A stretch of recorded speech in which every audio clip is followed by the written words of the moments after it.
Bonjour. Je vais revenir sur l'épistémologie de l'étude des traditions.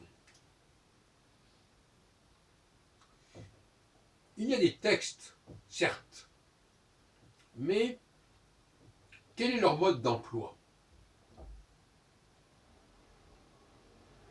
C'est souvent là que le bât blesse, précisément. Le mode d'emploi qui est proposé pour l'usage de ces textes fait problème, fait débat. Prenons le cas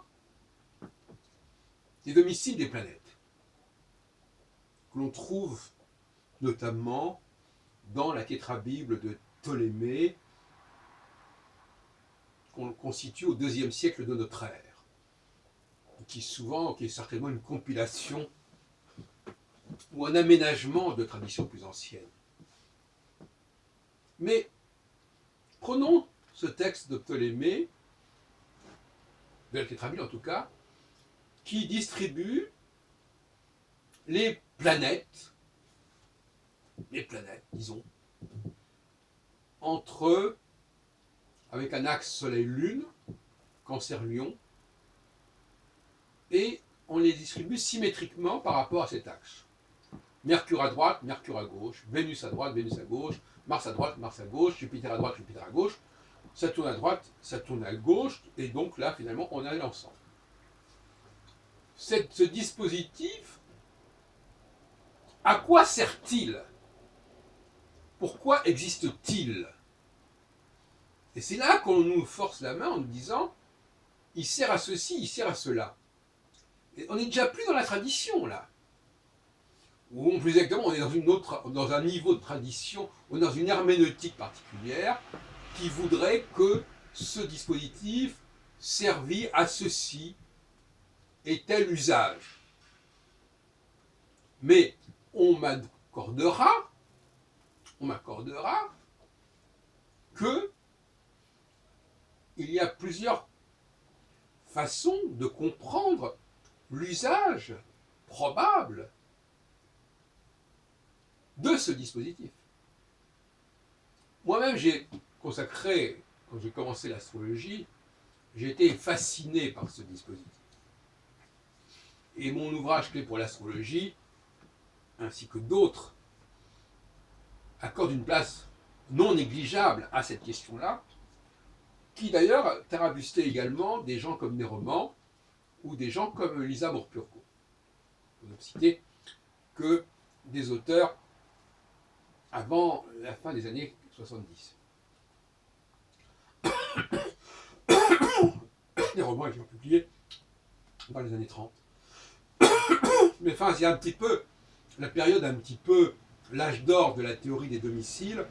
Ça se situe à peu près dans ce créneau, années 1930 à 1970, sans oublier bien entendu Jean Carteret et sans oublier Olivier Perdoux. Après les années 70, il y a moins de recherches dans ce sens.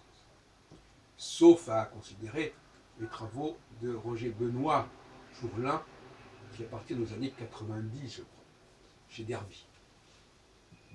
Mais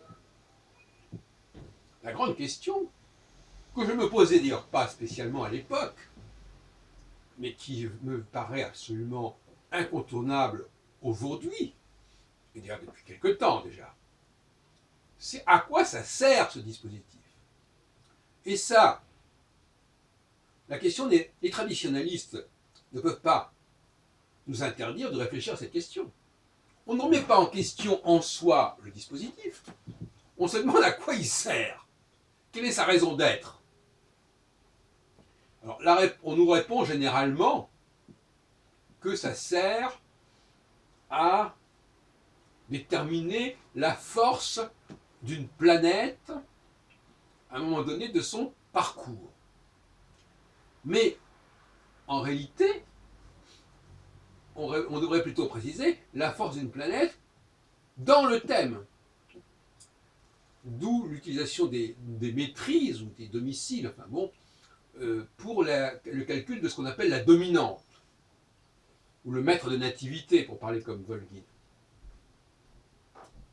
Donc, beaucoup d'auteurs, beaucoup d'astrologues, en France, pour ne rester qu'en France, ont considéré que ce dispositif permettait de savoir si une planète était forte ou pas. On entend encore aujourd'hui, on prend par exemple les réunions de Didier Gélin, autour de thèmes, de toutes sortes de thèmes, naissance, que, ah oui, Jupiter est dans son trône, ou Saturne est dans son domicile, ou dans son exil, etc. Donc, c'est une façon d'appréhender l'individualité, l'individu qui est lié à ce thème natal. Donc, on nous dit, donc l'astropsychologie, en quelque sorte, récupère ce dispositif à son bénéfice pour dire, voilà, comme ça, je peux dire quelles sont les planètes puissantes dans le thème de la personne. Or, tout indique que cet usage-là n'est pas orthodoxe. C'est une déviance. Le véritable usage n'est pas d'étudier ce que peut être la force d'une planète dans le thème natal, mais bien d'étudier quelle est la force d'une planète au cours de son cycle. Au cours de son cycle. C'est-à-dire au travers des 12 signes qu'elle parcourt pendant sa révolution. C'est pas du tout la même chose. À ce moment-là, ce dispositif est un dispositif prévisionnel qui permet de déterminer des dates, des périodes où la planète sera plus ou moins forte. On est déjà donc très loin de la question du thème natal. Mais il faut aller encore plus loin que cela.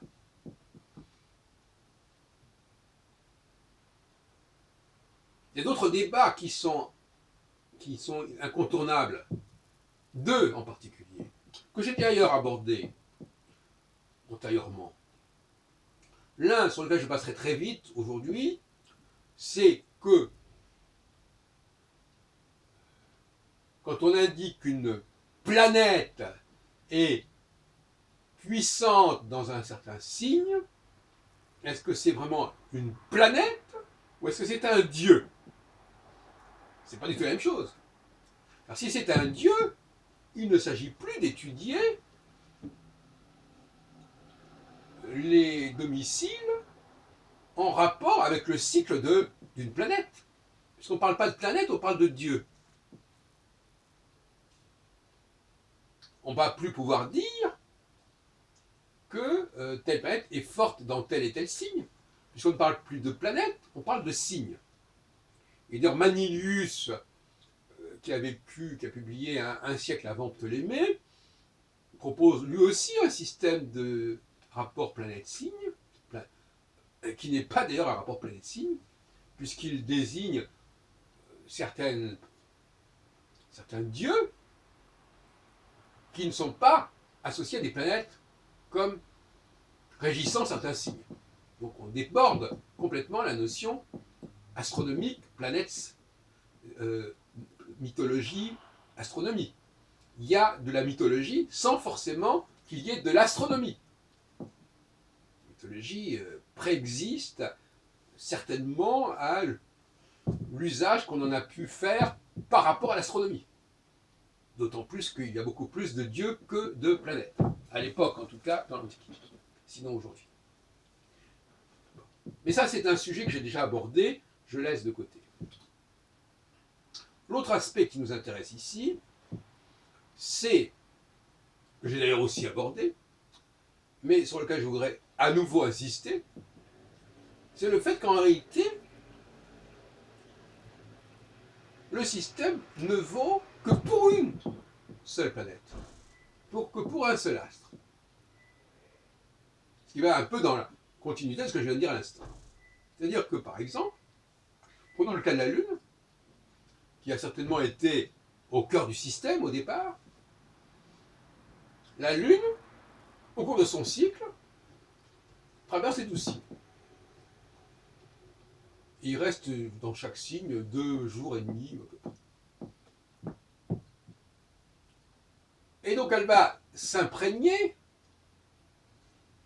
de la tonalité, non pas de la planète, encore une fois, mais de la tonalité du signe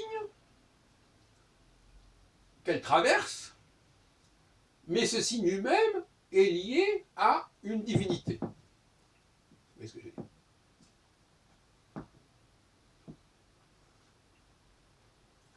Donc là, nous avons un dispositif des domiciles qui sert à baliser, comme on l'a dit tout à l'heure d'ailleurs, le cours d'un astre tout au long de sa révolution.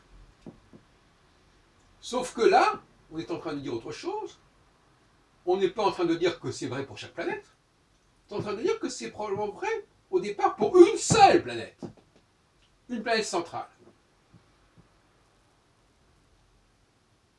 Alors là, on touche à un sujet extrêmement délicat, extrêmement problématique pour l'astrologie contemporaine. Uniplanétarisme, ou bien uniplanétarisme, qui est d'ailleurs la démarche de Gauquelin quand on le regarde bien. C'est-à-dire, à un moment donné, on ne regarde qu'une seule planète. Tout le monde n'a peut-être pas la même planète, mais on a une planète, et pas plus. Je renvoie d'ailleurs à mon petit travail pour Cosmopolitan paru il y a exactement 40 ans, dans le Cosmopolitan de décembre 1976, avec un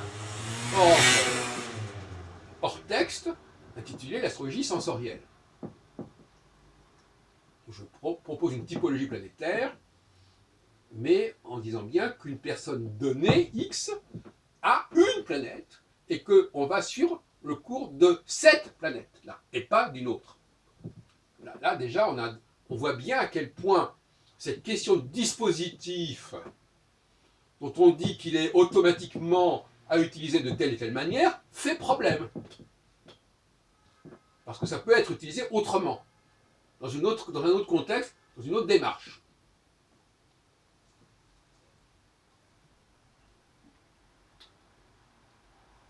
Maintenant, donc nous avons là, à mon avis, la clé du système. C'est un système lunaire qui va suivre le parcours de la Lune